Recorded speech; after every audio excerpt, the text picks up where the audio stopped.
This is the Demystifying Mental Toughness podcast, hosted by David Charlton, and you're listening to this podcast to help you build your own mental toughness, so that you can support other people or your clients better. Either way, you will learn more about developing this plastic personality trait that all but guarantees that you will perform better and lead a more prosperous life.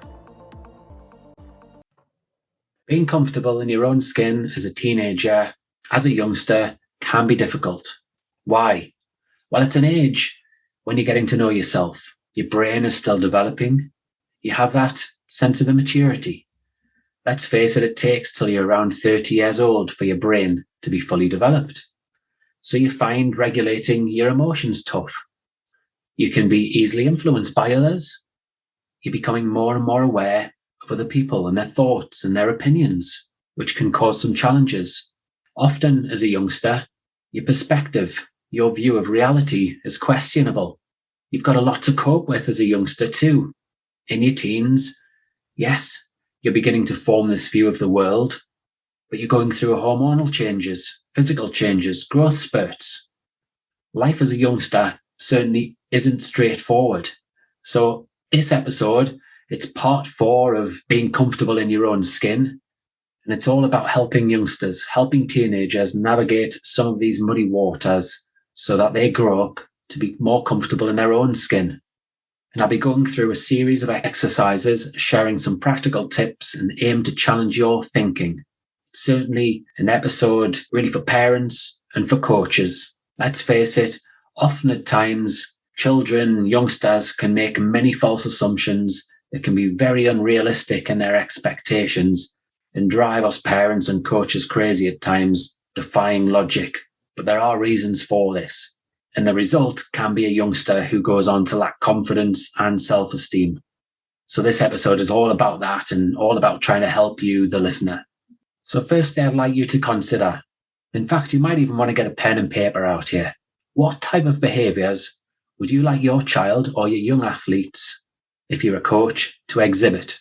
I'm going to use 2 examples from the mental toughness framework that I work from. We'll go with interpersonal confidence. So in this case, a child perhaps who's able to stand up in front of a group and talk confidently. A child who's able to assert themselves on the football pitch and demand the ball so that they can then go on and receive the ball and express themselves freely.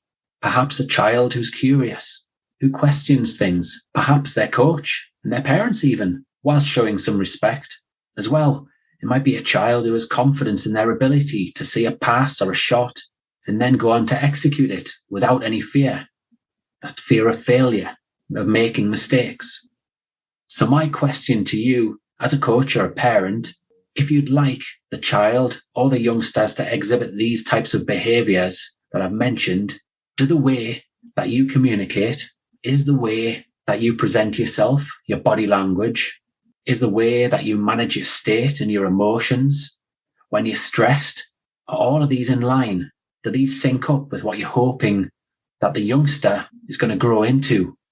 Let's consider some typical responses from parents when talking to other parents after training sessions or matches. We played well today.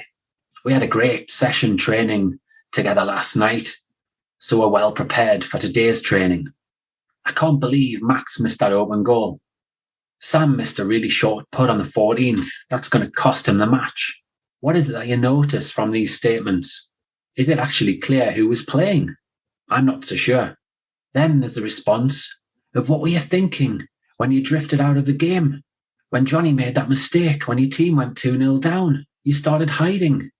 You've got no chance of being selected for the academy team if you keep doing that. I'd be asking the question, do these types of comments actually promote a confident child? I'd argue not. So why is it that we as parents or as coaches say these sort of things? Well, often we're so invested in the experience, we get caught up in all of these emotions, we lack some self-awareness. All of these factors have an impact, but also our own self-worth can get too attached to our children.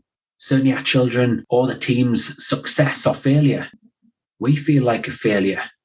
We feel embarrassed if things don't go right. So consider, when your child fails at something, Does it hurt your sense of self-worth? If they make a mistake, do you get embarrassed? If they behave badly on the pitch, does it impact on how you feel about yourself as a parent or a coach? It's certainly an important thing to consider. And if it does, then your behaviours and the way that you communicate are likely to be impacted down the road. So it's critical to allow children to own their sporting experience if they're going to be confident and assertive. If you want them to ask questions of others, to take responsibility, please do take note and keep on listening. So let's consider a child. We'll call him Jack. So Jack plays football. He's a left winger. He's talented, he's fast, and he's skillful. But if he comes up against a difficult opponent, he can often hide. If he doesn't get past him numerous times, he goes quiet. He doesn't demand the ball. He shrinks. The game can pass him by. So how do we help him change this? Do we tell him he's hiding? Tell him that he should be taking the defender on more? Should we voice our frustrations? Tell him that he keeps making the same mistakes time and time again? Again, I'd argue, no. The key here is asking good questions, especially good open questions that are non-confrontational.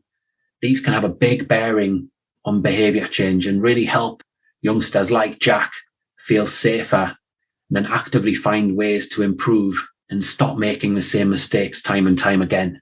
So let's have a look at controlling the controllables. I'm guessing if you listen to this podcast, you'll have heard that phrase before. It's certainly something that's used a lot in sports psychology and by coaches on a regular basis.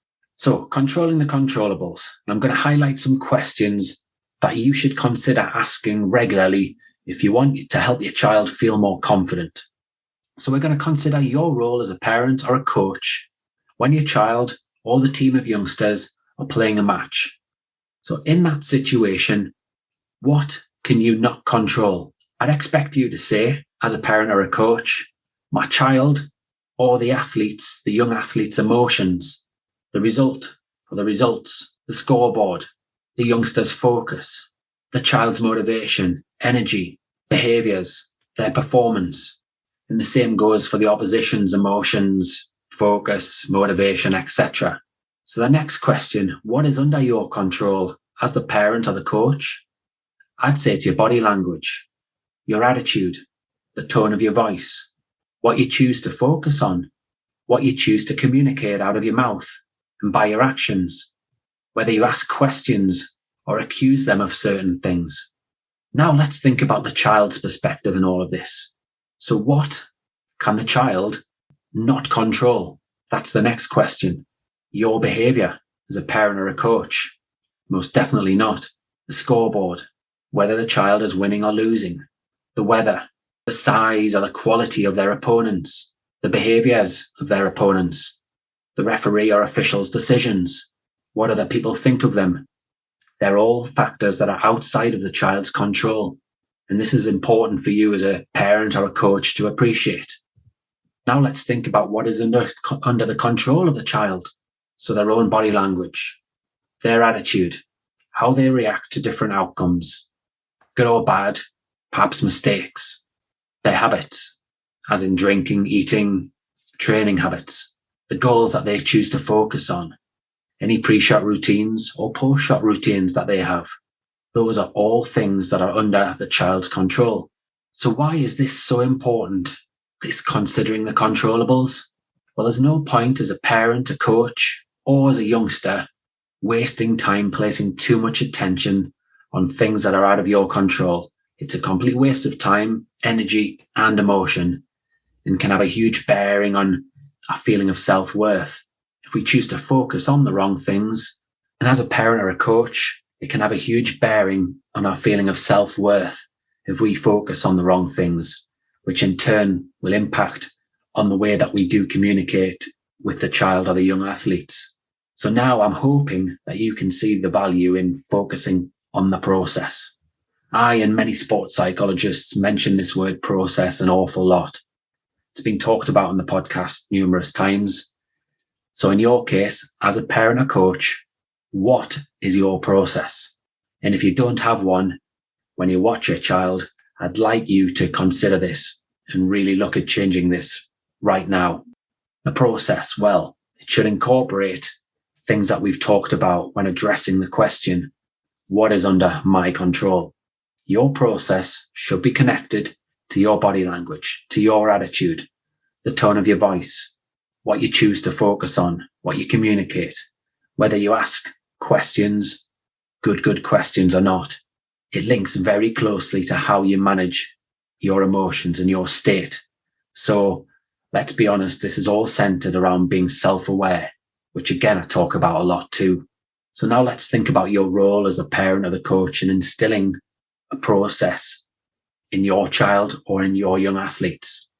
Their process has to be connected to their body language too, their attitude, how they react to different outcomes, good and bad, their habits, as in drinking, eating, the training habits, what they focus on, their pre-shot routines, their post-shot routines.